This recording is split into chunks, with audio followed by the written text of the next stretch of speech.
Hello and thanks for joining us. In this video we'll be talking about the turf cutter. This self-propelled machine runs off a petrol powered engine and will cut a 30 cm wide strip of turf quickly, cleanly and with minimal effort. Ideal for landscape gardening projects, this turf cutter can remove up to 500 metres of turf per hour and reach depths of up to 40 mm. It also features an incredible gearbox system that will keep driving forward even when on challenging ground conditions.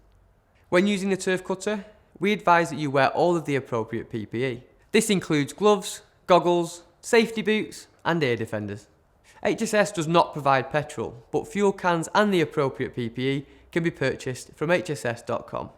Before using the turf cutter, you should clear the path of any obstructions, be mindful of pipework and cables. And take note that turf cutters are not suitable for use in soil or turf conditions where there are tree or large plant roots present, nor should it be used where there is a large volume of stones in the soil.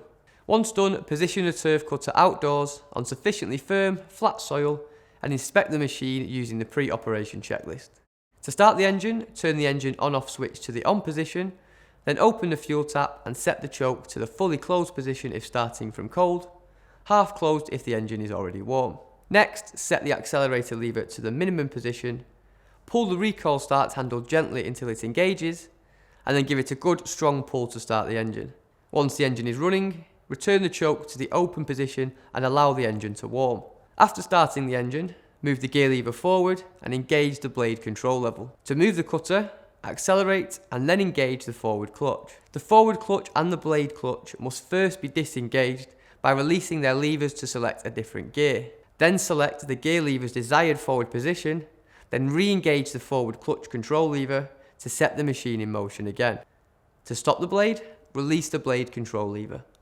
To prevent the forward movement of the machine, release the forward clutch, then switch off the engine by moving the switch to the off position. When using the cutter, we recommend starting with the setting of a relatively high cutting height, lowering it gradually according to working conditions. Please note that the reverse has been permanently disengaged on this machine for safety reasons. If you want to find out more or view our full range of gardening equipment, visit hss.com today.